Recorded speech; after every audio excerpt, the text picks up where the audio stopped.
네, 정보통신 기사 기출문제 보겠습니다. 좀 더 많은 자료를 원하시는 분은 그냥 카페에 오시면 체계적으로 자료가 정리되어 있습니다. 안녕하세요. 이번 시간 정보통신공학 네트워크 품질 측정을 보겠습니다. 네트워크 품질 측정은 정보통신망에서 정상적인 운영을 확인하기 위해서 점검하는 것으로서 주로 계측기를 사용해서 망을 점검합니다. 이를 위해서 과거에 네트워크 어널라이저 기반에 출시됐었는데요. 최근에 와이어샤크 기반에서 패킷을 까고 그 내용을 테스트하는 게 있죠. 그래서 옛날에는 옵티컬 쪽에 측정하는 부분이 있었고, 그 다음에 IP 기반의 네트워크 장비로 측정하는 것들이 있었는데, 스나이퍼 썼고, 최근에 와이어 샤크가 많이 쓰고 있는 건데요. 옵티컬 동에는 옵티컬 어널라이저라고 해서, 옵티컬 스펙트럼 어널라이저로 해서 광의 패턴을 보는 걸 측정했었습니다. 앞에 라우터 챕터에서 언급한 와이어 샤크도 함께 학습하면서요. 가능하면 PC에 와이어샤크가 무료이기 때문에 얘를 설치해서 패킷을 한번 까보는 것도 권장드립니다. 기출 보겠습니다. 문제 1번. 프로토콜 분석기에서 BERT, 비트 에러 레이쇼 테스트인데, BER 또는 비트 에러 레이쇼라고 하죠. 그거를 테스트하는 테스터의 시험을 진행한다. 송신단 신호 발생기를 사용하고 수신단에는 프로토콜 분석기를 사용할 때 주요 모드 3가지에 대한 종류와 의미를 쓰시오라고 했는데요. 자, 컨티니어스 모드가 있고요. 연속 측정. R비트라고 해서 지정된 유효 수신 비트까지 측정. 그다음에 런타임이라고 해서 지정된 시간까지 측정하는 3가지 모드가 있습니다.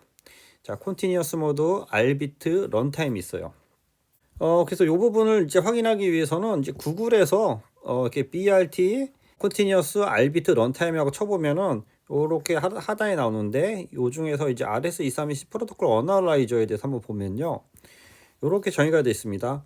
루프백 시험은 종단에서 루프백을 이렇게 해서 신호를 이렇게 보내면은, 이 신호를 보낸 게 다시 돌아오는 걸 이렇게 본다는 거죠. 그래서 우리가 100%를 보내면은 100을 보내면 100%다 돌아와야 되는데, 간혹 이게 중간에 여기 거리가 멀거나 또 네트워크 인터페이스에서 비트가 빠지는 경우가 있죠. 그래서 그런 것들을 보는 시험을 루프백 시험이라고 하는 거고요. 인터랙티브 테스트는 양단에 계측기를 두고 양쪽에서 쏘고 받으면서 본다는 거죠. 그래서 BRT를 테스트하는 모드가 크게 3가지가 있는데, 컨티니어스 모드, R비트 모드, 런타임 모드가 있고요. 여기서 패턴을 형성을 해서 그 데이터를 측정하는데, 이게 얼마만큼 많이 들어오냐, 잘 들어오냐, 그러니까 안 빠지냐는 거죠. 그래서 10의 마이너스 1승, 9승, 8승 그런 식으로 해서 이걸 보는 거고요. 그래서 컨티니어스 모드는 계속 끝날 때까지, 스탑할 때까지 측정하는 거고, R비트는 여기 있죠. receive bit exceed the designate value에서 지정된 어떤 값까지 수신되는 걸 보는 거고요. 런타임은 어떤 지정된 값인데 그게 어떤 시간을 초과할 때까지 본다는 거죠. 이렇게 3가지 모드로 주로 계측 장비를 활용해서 씁니다. 그래서 그런 모드가 있다는 거 참조해서 이 3가지 모드 암기하시고요. 22년에 나왔으니까 계속 나올 수 있습니다. 2번. 네트워크 분석기는 무선 주파수, 라디오 프리퀀시의 디바이스 엔지니어링에 중요한 역할을 한다.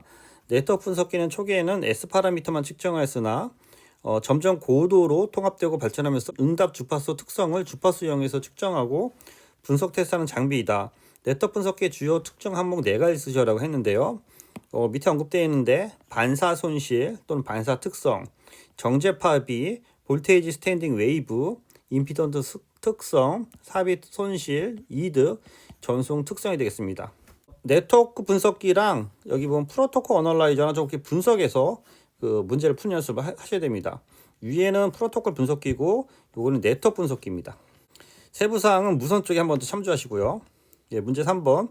표준적인 신호 발생기의 조건 3가지 쓰시오, 또는 표준 신호 발생기의 구비 조건 3가지 쓰시오라고 했는데요. 신호를 발생한다는 것은 어떤 패턴을 발생해서 안정적으로 동작하는지를 본다는 거죠. 그래서 교정된 정확도가 큰 주파수와 전압을 발생한다. 정확도가 큰 주파수와 전압을 발생할 것. 광범위한 주파수가 광범위에도 안정적으로 또는 지속적으로 출력할 수 있을 것. 그래서 이거를 안정적인 주파수를 발생. 3번째로 출력 레벨이 가변이 가능하고, 주파수가 F1부터 FN까지 원하는 주파수로 가변이 가능하고, 넓은 주파수에 대해서, 그러니까 다양한 범위가 있기 때문에 넓은 주파수에 거쳐서 발전 주파수에 가능할 것. 네 번째로 변조 왜곡이 적어야 하며 출력 신호의 변조도가 정확하게 조정될 수 있어야 되는 거고요. 좀 줄이겠습니다. 차폐를 완벽히 지원하고 전자파 누선이나 발생되지 않을 것에서 안정적인 시험을 위한 조건 요 5가지 참조하시기 바랍니다. 4번 다음 설명하는 용어를 쓰셔야 해서 주로 하드웨어적인 문제가 아닌 네트워크상의 프레임을 점검하는 것으로서 네트워크의 프레임, 네트워크상에 흐르는 데이터 프레임을 캡처하고 디코딩해서 내내 병렬건상, 응용 프로그램 오류, 프로토콜 설정 오류, 네트워크 하드 충돌 등을 분석하는 것, 그런 걸 우리가 프로토콜 분석기라고 합니다. 그래서 문제 1번에서 프로토콜 분석기 있죠. 요거 참조하시고 앞에 제가 했던 그림 있죠. 요런 그림, 요 프로토콜 분석기, 이렇게 프로토콜을 테스트하는 분석기, 프로토콜 분석기고요. 인터넷에서 다시 한번 찾아보시기 바랍니다. 그래서 네트워크 분석기는 다시 말씀드리면 네트워크 분석기는 주로 이제 무선 쪽하고 관련된 게 많은 거고요. 밑에 보시면 이제 무선 쪽의 특성이 많이 있는 거고, 프로토콜 분석기는 이제 패킷 기반으로 이제 많이 이해하시고 그 답 쓰는 걸 연습하시기 바랍니다. 네트워크 분석기니까 어떻게 보면 프로토콜 분석기랑 많이 헷갈릴 수 있어요. 꼭 구분할 수 있어야 됩니다. 다음 문제 5번. 땡땡은 IT 관리 보안 부서가 네트워크 트래픽을 캡처하고 그러니까 네트워크 분석기가 아닙니다. 네트워크 트래픽을 캡처하고 분석하는 거 프로토콜 분석기입니다. 같은 문제죠. 프로토콜 분석기 유사한 문제이기 때문에 계속 나오고 있습니다. 프로토콜 분석기의 주요 기능 3가지 쓰시오. 자, 비트 에러 레이트, 비트 에러 시험, BERT, 데이터의 캡처 및 저장, 회선의 성능 퍼포먼스 측정, 지터도 측정하고 네트워크 모니터링, 캡처된 프로토콜을 분석할 수 있어야 됩니다. 프로토콜 분석기의 주요 기능 하단에 참조하시기 바랍니다. 7번 네트워크에서 패킷을 캡처, 프로토콜 분석기죠. 네트워크 캡처에서 상세히 분석하는 소프트웨어나 하드웨어의 단독 장비를 프로토콜 분석기라고 한다. 프로토콜 분석기의 주요 기능 3가지 쓰시오에서 앞서 했죠. 데이터의 패킷 캡처, 저장, 데이터의 디코딩, 분석, 네트워크 모니터링, 장애 처리 관련돼서 어떤 자료를 수집하고 트래픽 분석, 프로토콜 유형 분석 등등등이 있는데요. 한번 여러분이 와이어샤크를 한번 다운받아서 보시면은 이런 것들은 이제 쉽게 이해할 수 있을 것 같습니다.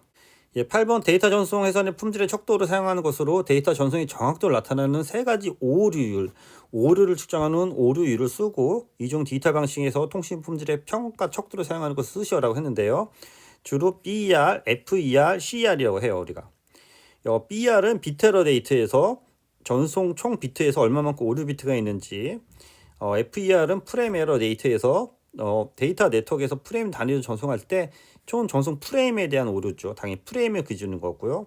블록 에러 레이트는 BLER이라고 해서 전송된 총 블록에서에 대한 오류 블록 수가 되겠습니다. 이외에 CER도 있는데요. 캐릭터 에러 레이트에서 문자나 음성의 오류율이 되겠습니다. 9번 같은 문제고요. 통신 품질의 오류를 측정하는 3가지 형태와 원어를 쓰셔라 해서 이렇게 원어까지 쓰라고 했어요. 원어. 그래서 비트 에러 레이트, 프레임 에러 레이트, 블록 에러 레이트, 캐릭터 에러 레이트 구분해서 쓰는 연습하시기 바랍니다. 10번 네트워크 구축 후 가입자 통신망이 원활한 통신을 확인하기 위해 통신망을 최초로 구축한 곳에서 통신소나 헤드엔드를 통해서 최초로 통신망을 사용하기 전에 회선을 테스트해서 성능을 확인하는 것.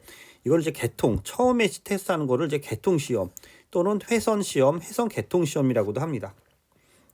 11번 정보통신망 시스템의 신뢰도를 향상하기 위한 주요 방법 4가지. 이거는 좀 개념적인 건데요. 실무에서 많이 쓰고 있습니다. 그래서 통신 장비에 대한 이원화 구성인데 국사 이중화, 통신사 이중화 또는 통신 장비 센터 이중화, 장비 이중화 등등등이 있고요. 생존성을 위해서 메시 구성한다든지 다원화 구성, 링 구성 등등이 있고, 통신망 관리를 위해서 NMS를 강화시키고 AI 기반의 NMS를 도입한다든지 이런 것들이 이제 최근 트렌드가 되는 거고요. 기타 기능으로 장애 대비 예비품을 확보하고 사전에 하드웨어 고장 점검이나 소프트웨어 진단을 하고 방화벽 등으로 보안을 강화하는데, 이렇게 밑에 이제 통신사가 같냐 틀리냐도 이렇게 구분해 놨는데, 이런 식으로 여러분이 개념적인 거를 써서 이 채점하는 부분이 분들이 상식적으로 이게 서로 이제 메이크 센스가 되면 이해가 되면 점수를 줄 수 있는 부분에서 하단과 같이 최대한 여러분의 그 상식적으로 많이 쓰는 연습을 하세요. 많이 쓰는 연습. 이게 나중에 이제 기술사까지 연장되는 부분이 되겠습니다. 12번 계측기 측정기는 크게 디지털 방식과 아날로그 방식이 있다. 아날로그 계측기에 비교해서 디지털 방식이 5가지 장점을 서술하시오라고 했는데, 자, 밑에 보면 디지털이 더 측정이 용이하고 측정 오차가 더 좋고요. 그러니까 정확도가 높고 동작 범위가 넓고 데이터 후처리 기능, 그 처리 기능이 우수하고 데이터 처리 일관성과 간편성이 있고 신뢰도도 높고 우수한 분해 능력, 패킷도 우리가 그 까볼 수 있잖아요. 그래서 우수한 분해 능력이 있다. 뭐 등등으로 쓰시면 될 것 같아요. 13번 정보통신 시스템의 신뢰도를 향상하기 위해서 5가지 또는 3가지 방법을 쓰시오. 통신망의 신뢰도를 확인하기 위해 고려할 사항 뭐 3가지 쓰시오라고 했는데요. 이런 게 다 같은 부류의 문제라고 보시면 될 것 같아요. 그래서 이를 위해서 이제 신뢰성을 향상시킨다, 가용성을 향상시킨다, 보조성을 향상시킨다, 망가리를 강화한다, 통신망이 안정적으로 설계한다, 다운타임을 최소화한다, 외부 공격을 방어하기 위한 무기가 무결성, 가용성, 기밀성을 확보한다, 또는 네트워크의 보안을 강화하기 위해서 IDS, IPS, 파이어월 등을 한다, 또는 별도의 허니팟이라든지 APT 공격을 대응한다 등등 등에서 다양한 답이 있을 수 있기 때문에 하단 답을 참조해서 수능 연습하시기 바랍니다. 14번 클라이언트가 트레이스 라우트, 리눅스 기준으로 트레이스 라우트고 윈도우 기준으로는 트레이스 RT죠. 명령을 사용하는 것은 해당 라우터로부터 ICMP 익시스 메시지를 받으면 어떤 값이 0에 도달했는지를 추적 및 확인하는 것이다 라고 해서 이걸 우리가 TTL, Time to Live라고 합니다. 우리가 핑에서 이제 TTL 값이 이제 증가되는 부분이 되는 거고요. 이렇게 하나씩 이렇게 증가할 때마다 TTL 값이 증가되는 부분이 되겠습니다. 하단 설명 참조하시고요. 15번 인터넷 프로토콜 중 ICMP 에러 메시지 기능 3가지 쓰셔라는데 ICMP는 에러가 나는 경우 데스티네이션 언리치어블 목적지까지 도달할 수 없다. 소스 퀀시 에러 메시지에서 어떤 폭주 상태를 송신 측에 알리는 것 또는 리다이렉트 에러 메시지에서 송신 측으로부터 패킷을 수신한 라우터가 특정 목적지로 가는 더 짧은 경로가 있음을 알리고자 할 때 사용하는 에러 메시지가 되겠습니다. 이외에 에러 메시지로서 Time to Live exceed in 트랜짓에서 목적지 시스템에 도달하기 전에 생존 시간이 0에 도달해서 목적지까지 못 갔다라는 거죠. 그 다음에 프래그먼트 리어셈블리 타임 익시드에서 트레이스 라우터가 중간에 걸친 라우터를 확인할 때 사용하는 메시지 파라미터 프로블럼 에러 메시지에서 IP 헤더 부분에 매개 변수 등에서 오류를 발견하는 경우에 이렇게 송신축으로 알려주는 부분이 되겠습니다. 16번 인터넷에서 품질 측정을 위한 주요 4가지 요소 쓰시오라고 했는데요.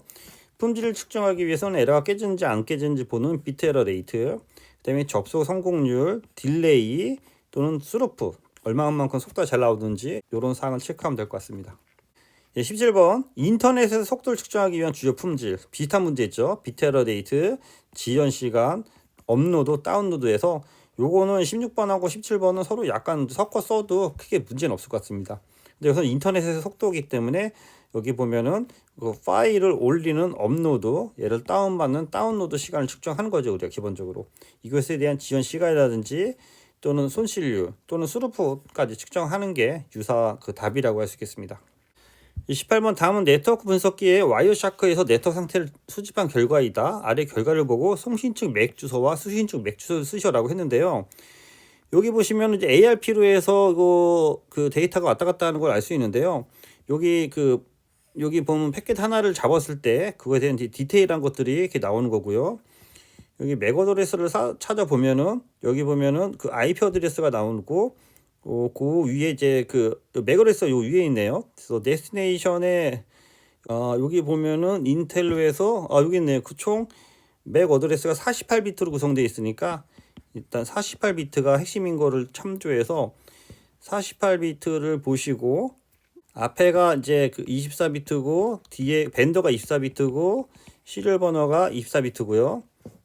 그래서 여기 보시면은 이더넷 2에서 소스 인텔로에서 70A8 요게 이제 그 송신지 주소가 되는 거고요. 여기 소스니까 송신지, 데스티네이션은 이제 머큐리 장비네요. 그래서 08 5D로 시작하는 거 요게 이제 맥 주소가 되겠네요. 그래서 요런 부분을 참조해서 쓰시는 연습을 하시고요. 요렇게 돼 있죠. 그 다음에 데스티네이션 머큐리 맥 주소 돼 있고 그 밑에 보면은 그 IP도 별도로 있죠. 소스 IP, 데스티네이션 IP가 있기 때문에 이렇게 송신지 주소, 수신지 맥 주소 쓰는 것뿐만 아니라 IP도 찾는 연습을 하시기 바랍니다. 잘 보면 보입니다. 하나 더 보면 유사한 문제인데요. 와이어샤클을 사용해서 ARP 명령에 대한 패킷 분석이다. 다음 문에 답하시오라고 했는데 소스 맥 주소를 쓰시오라고 했는데 맥 주소를 이렇게 찾아보면 되는 거죠. 여기 보시는 것처럼 이더넷2에서 소스 맥 주소 여기 있죠. 그래서 여기 48비트에 요 004F로 시작하는 거고 데스티네이션 맥 주소 옆에 있고요. 그 다음에 라우팅 프로토콜, 프로토콜 인터넷 프로토콜에서 여기 보시면은 립이나 OSPF나 BGP일 텐데 요거 여기 있네요. 그 세 중에 하나를 찾으면 되는 건데 OSPF 89번인 OSPF를 사용하는 것으로서 확인할 수 있습니다. 네, 이상입니다. 수고했습니다.